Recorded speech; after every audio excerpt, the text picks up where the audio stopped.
Les préparatifs de la nouvelle saison sportive ont démarré pour les cheminots d'FC Saint-Eloi-Lupopo à l'extérieur du pays. Le tout-puissant Mazembe prendra part du 20 octobre au 11 novembre à l'African Football League, une compétition qui va réunir les géants clubs du continent africain. Neymar serait aussi séduit par les projets de l'Arabie Saoudite, mais également d'un retour au FC Barcelone. Bienvenue dans ce nouveau numéro de Total Sport.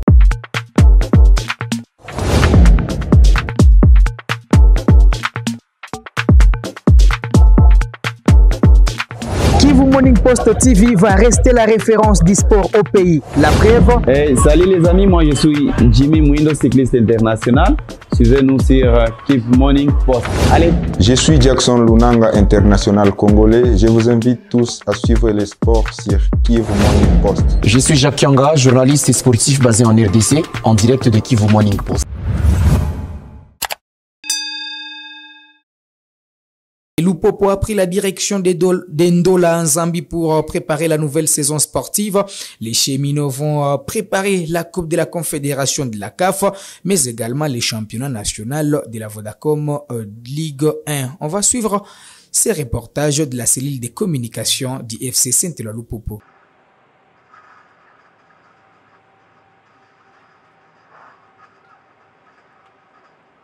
C'est parti.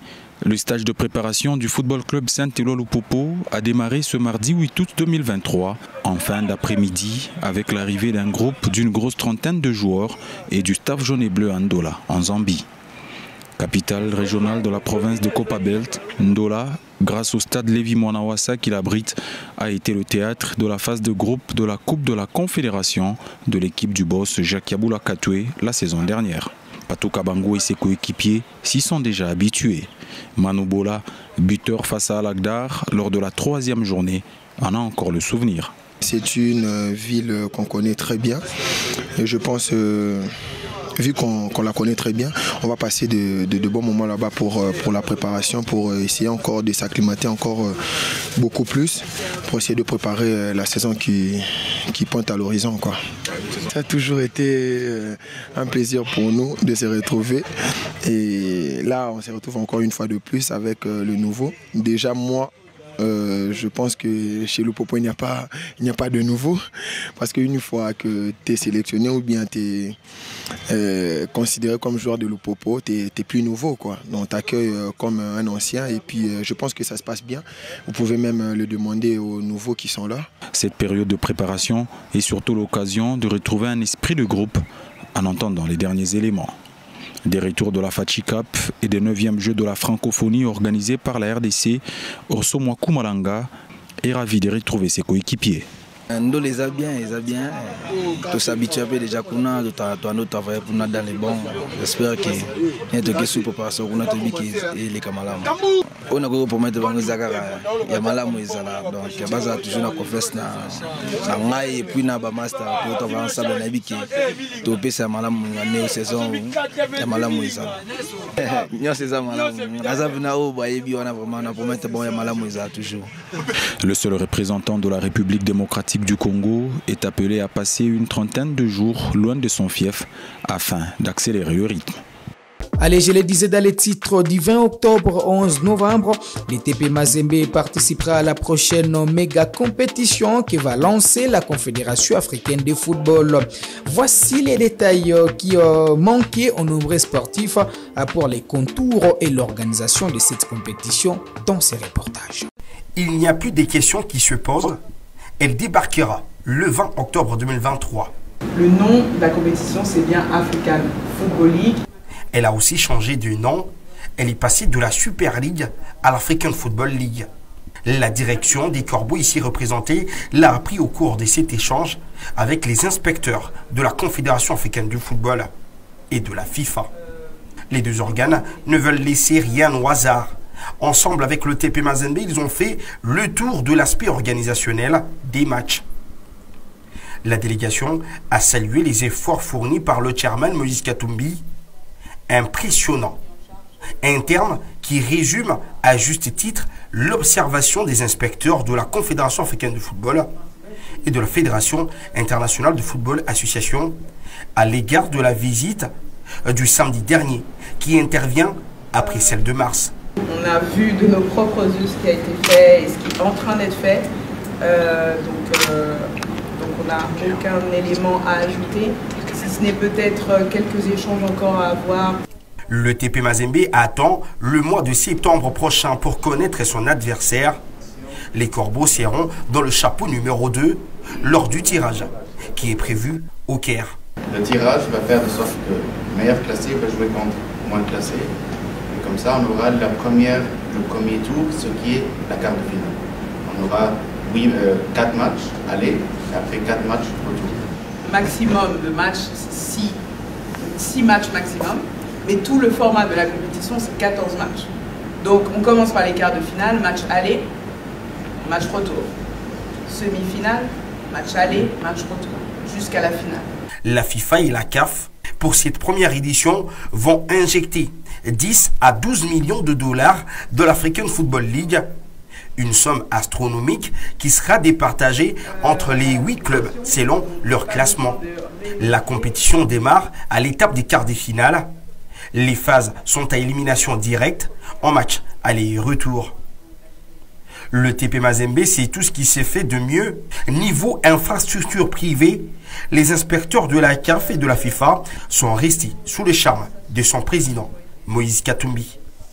Cette mise en bouche de l'African Football League a donné la saveur d'un tournoi qui propulsera le football dans une autre dimension. Dans cet atelier de travail, faisant office d'une confirmation que le TP Mazembe, géant club africain, écrira avec les 7 autres équipes la première page de l'histoire de l'African Football League. Al-Ahly Wydad Athletic Club de Casablanca, l'Espérance sportive de Tunis, Mamelodi Sundowns, les tout-puissants Mazembe, Petro Atlético de Luanda, Simba CS et Nyimba Daba du Nigeria prendront part à cette compétition. La cérémonie d'ouverture aura lieu à Dar es Salaam, capitale de la Tanzanie. Et donc, Mazembe sera fixé sur son adversaire très bientôt et va en découdre face au meilleur club du continent africain.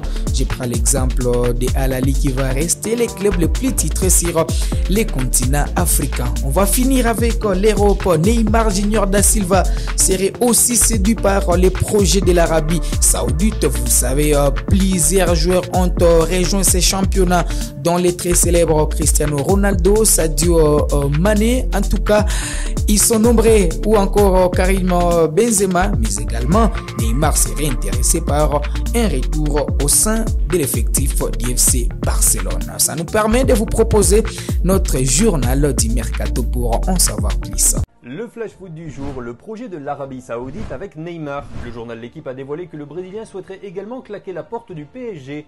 Sa préférence irait vers le FC Barcelone, qu'il a quitté il y a 6 ans, mais un autre projet pourrait bien se présenter.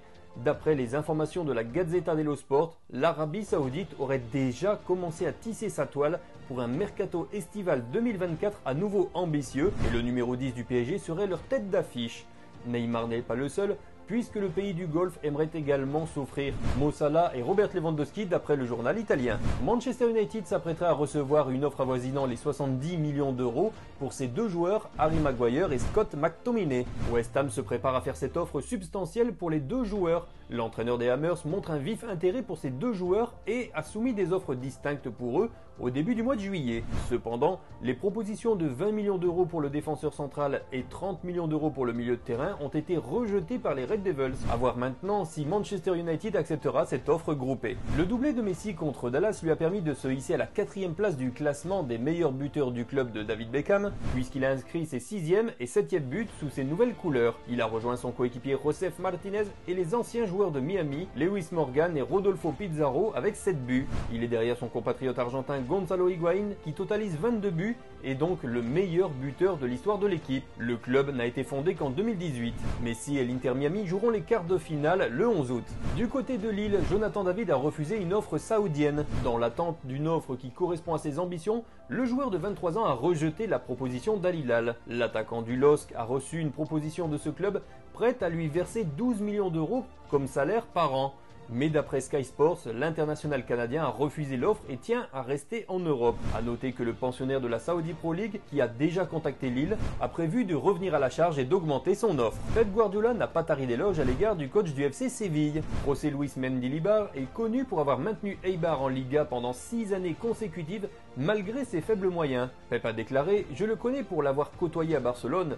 Il a changé les choses à Séville en un rien de temps. Quand on voit jouer une équipe de Mendilibar, on reconnaît immédiatement son influence. Ils vont vite vers l'avant, utilisent les ailes, font beaucoup de centres et entrent bien dans la surface. Je suis ravi d'affronter Séville et de revoir Mendilibar après si longtemps, a-t-il reconnu. Le FC Barcelone voudrait toujours de Léo Messi en prêt. D'après le site Football Transfer, le champion d'Espagne reste confiant au sujet d'un retour de sa légende. Le club catalan négocierait actuellement avec le septuple Ballon d'Or en vue d'une courte pige durant la trêve en Major League Soccer entre les mois d'octobre et de décembre. Il s'agirait donc d'un prêt d'une durée de 2 mois. La rumeur avait déjà circulé ces dernières semaines.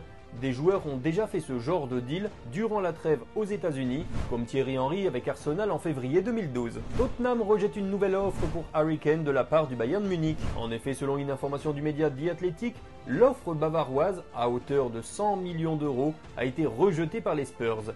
Les deux clubs avaient échangé autour du transfert de l'international anglais, ce qui avait mené sur une meilleure proposition du Bayern. Mais cette dernière n'a finalement pas convaincu Tottenham de lâcher le meilleur buteur de son histoire en fin de contrat en juin 2024. Ça sera tout pour ce numéro des Total Sports sur Kivu Morning Post TV. Vous l'avez médité. Merci à toute l'équipe. On se fixe rendez-vous très prochainement avec ce même plaisir.